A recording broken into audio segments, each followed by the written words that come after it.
بسم الله الرحمن الرحیم. نننی خپلونې سره زه یم سید کبیر علي شاه. موجود یم ترخم بارډر باندې.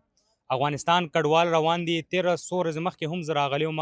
څه کډوالو، څوک د میاوال نه راغلي وو، څوک د پبو نه راغلي وو، څوک د کرک نه راغلي وو. دا وخت ما سره یو کډوال موجود دی او دا چې کم دی نو د چترال نه راغلی دی. اول خو راته ورور خپل نوم ووایه. زما نوم رحیم الله دی سر. رحیم الله، دا راته ووایه چې افغانستان ته روانې څو ورځې دی شو چې دلته په بارډر باندې ولاړې؟ دلته بارډر ته سر موږ نن راورسېدو او بس سامان مامان پورې وته او بس انشاءالله اوس به موږ هم ورسره پورې وځو. چترال نه چې راوتې څو ورځې دی په لاره کې تېرې کړې؟ سر نن درېیمه ورځ وه زما خیال سره درېیمه ورځ وه نن.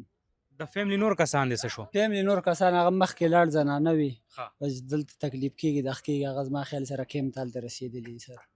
نور څه مشکلات په دې بارډر باندې شته راشته خو نه؟ نه سر شکر دی داسې زموږ سره خو ډېر ښه سلوک او ښه دغه وشو. څه موږ داسې چا کې څه دغه نه دی لیدلی، الحمدلله شکر. چترال نه دې ځایګې ته راورسېدلو موږ ته چا هېڅ دغه نه دی راکړی سر.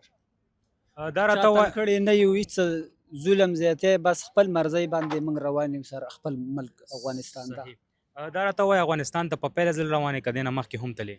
سر ماشومتوب کې تقریبا 7-8 کال ټیم کې چې هغه ټیم کې بارډر مارډر یم داسې دا چترال ارندو هغه کولاو به موږ داسې تلو راتلو به هغه ټیم کې 2-3 ځله ماشومتوب کې تللی یم.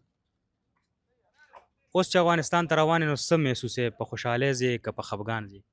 بس سره په خوشحالۍ ځو، په خفګان ولې ځو؟ چترال کې چې موږ خاص کر نور لورۍ راښکته خو زموږ زندګي هلته زموږ ژوند شوی چترالیانو خلکو چې کم دی زموږ سره ډېر هلته نه چې موږ نن راوت زموږ کور نه بیګان هغه کلي خلک پوه شوې چې کم دی زموږ د راوتو پورې ټول یو غوغا تېره شوله او چې زموږ ډېر خفه یو. خو بس څه وکړو، څه وس هم نه رسېږي پوه شولې. ورونه یو موږ، بس موږ بالکل خپل خوښه باندې ځو. زموږ باندې چا څه ظلم زیاتی اوسه پورې نه دی کړی، نه پولیس موږ پسې راغلی چې تاسو لاړ شئ، نه بل څوک. بس موږ سر خپل مرضۍ باندې ځو او نور چا پته نشته دی چې هغې سره څه کېږي او څه نه کېږي پوه. خو موږ خپل رضا او خوشحالۍ باندې ځو، موږ سره هېڅ کوم زیاتی چا نه دی کړی سر.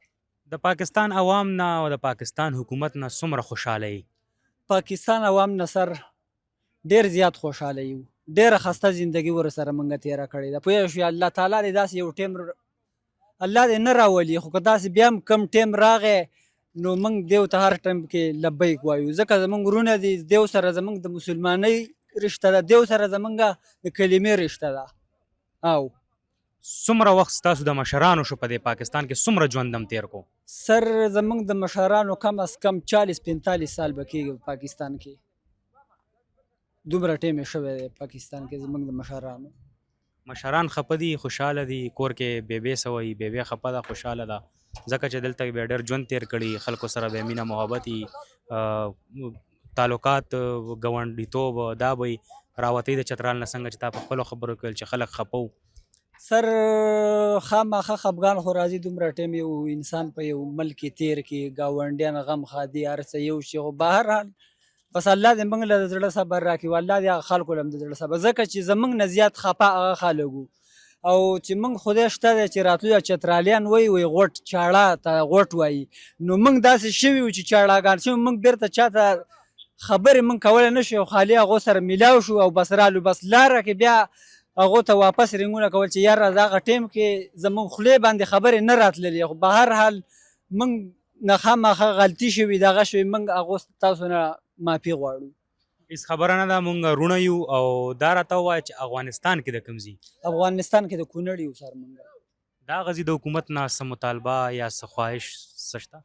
بس هغې ځای د حکومت نه زموږ دا خواهش دی چې موږ روان یو، دا ماجر روان دي، دیو دپاره هلته ښه سیسټم ښه پروګرام ښه دغه برابر کړي، ځکه چې دا خلک د چا ځینې پکې داسې وي چې غریب خلک یې زیږي نه یې بل څه دغه یې نه یې پوه اوس چې کوم دی زموږ په خپله چې کوم دی زیږی میږی هېڅ لکه داسې څه نشته دی فلحال دلته.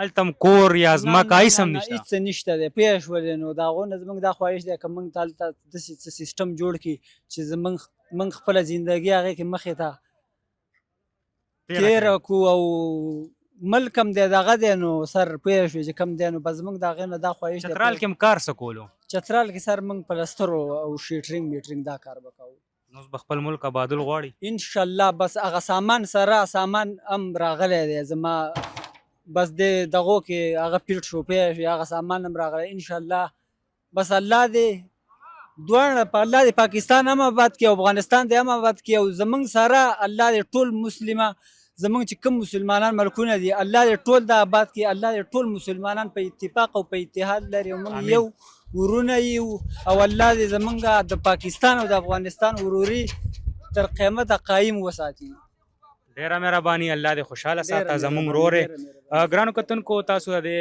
افغان کډوال خبرې واورېدې دی په خپلو ټکو کې دا هم وویل چې د چترال نه راوتو کې چې کوم زمونږ ګاونډیان خلک و هغه هم مونږ پسې ډېر زیات خفه و مونږ کې دومره د خبرو هغه توان نه و چې مونږ هغې سره خبرې کړی په راتلو کې دا وخت زه موجود یم د تورخم په بارډر باندې کوم ځای کې چې سکین کېږي ګاډي او بیا هغې نه بعد کډوال افغان کډوال خپل ملک ته واپسي کوي دا و زمونږ نه پروګرام در بل پروګرام پورې مال او زما ټیم له راکړي اجازت د لوی الله په امان